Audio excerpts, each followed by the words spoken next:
যতই তাড়াহুড়ো করি না কেন, সঠিক সময় না আসলে সঠিক কাজটা মনে হয় কখনোই হয় না। আরও যখন ভাবি খুব তাড়াতাড়ি সবকিছু করে ফেলবো, ঠিক তখন বা সেই সময়েই সব থেকে বেশি দেরি হয়ে যায়।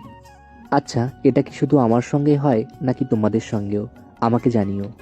যবে থেকেই ঘর ঘর করে কাজ করতে শুরু করেছি, তবে থেকে শুরু করে ঘরের একদম নাজেহাল অবস্থা। মাটি যেখানে সেখানে উঠে গেছে এবং অনেক অপরিষ্কার তো আছেই। সেই কারণে আজ সকালে ভাইকে পড়তে বসিয়ে আমি চলে আসলাম রান্নাঘরে। আসলে কখনো কোনো জিনিস যদি মাথায় চেপে ওঠে, সেই জিনিসটা করা না পর্যন্ত আর ভালো লাগে না। তেমনই হয়েছে অবস্থা। সবকিছু এত এলোমেলো হয়ে আছে, তারই সঙ্গে ঘরের মাটিও উঠে গেছে।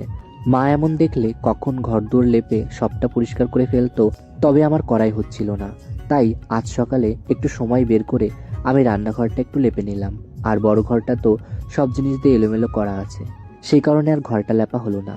সব কাজের পাশাপাশি ভাইয়ের পড়াটাও দেখতে হবে, সেহেতু ভাই যখন বলল পড়া হয়ে গেছে, তারপর ওর পড়াটা একটু ধরলাম।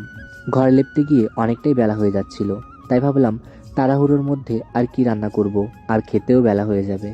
এই কাজ করতে গেলে এই একটা সমস্যা, খাওয়া দাওয়া অনেক দেরি হয়ে যায়। সেই মতো আজকে সেদ্ধ ভাত চাপিয়ে শুনতে পেলাম সবজিওয়ালা কাকু এসেছে, তাই দৌড়ে চলে এলাম রাস্তায়। এখন তেমন টাটকা সবজি পাচ্ছি না, তাই অল্প কিছু সবজি নিয়ে তারপর ঘরে এলাম। পালং শাক, আলু সব কিছুই রেখেছি। এখন তরকারি রান্না করতে অনেক দেরি হয়ে যেত, তাই আমরা সেদ্ধ ভাত খেয়ে তারপর কাজ করতে শুরু করলাম। সকাল সকাল খাচ্ছিলাম, সেহেতু কোনো তরকারিও করিনি, একবেলার মতো খাবার রান্না করেছি। খেয়ে দিয়ে ভাইকে বললাম এখন ছোটাছুটি এবং খেলতে যেতে হবে না, এই ইটগুলো ভেজা। সত্যি এত ইট বালতিতে করে জল দিয়ে ভেজাতে অনেক মুশকিল হবে, সেটাই ভাবছিলাম এখন যে কি করি। অনেক দিন ধরেও জামা প্যান্টগুলো ধোয়া হয় না, কারণ সব জামা প্যান্ট এলোমেলো করে আগোছালো এখানে ওখানে ছড়ানো ছিটানো আছে, এবং স্নান করার পরেই জামা আর খুঁজে পাওয়া যায় না যে কোনটা পরবো। আর ভাইও বলে দাদা আমাকে খুঁজে দাও। মা থাকাকালীন কোনো জিনিস খুঁজে না পেলে মা মা বলে চিৎকার করে তারপর মা আসতো, আমাকে সেই জামা প্যান্ট খুঁজে দিত। মা মনে হয় একদম নিমেষের মধ্যেই খুঁজে ফেলতো, তবে আমি কেন পেতাম না কে জানে। আচ্ছা, তোমরা কে কে আছো এমন করো বলো তো? ভাইও এখন শুধু আমাকেই ডাকে কোনো কিছু খুঁজে না পেলে। এই করে করে দেখছি অনেক জামা প্যান্ট হয়েছে, এগুলো না ধুয়ে দিলে হবে না। তারপর শীতের কিছু পোশাক আছে, সেগুলোও ধোয়া হচ্ছে না। এগুলো না ধুয়ে দিলে তারপরের পরের বছরের সমস্যা হবে, শীতের পোশাকগুলো আর পরতে পারবো না। সেই কারণে যত নোংরা জামা কাপড় এক জায়গায় জড়ো করে রেখেছিলাম, সেই সবগুলো কলপারে নিয়ে এসে সেগুলোই ধুতে শুরু করলাম।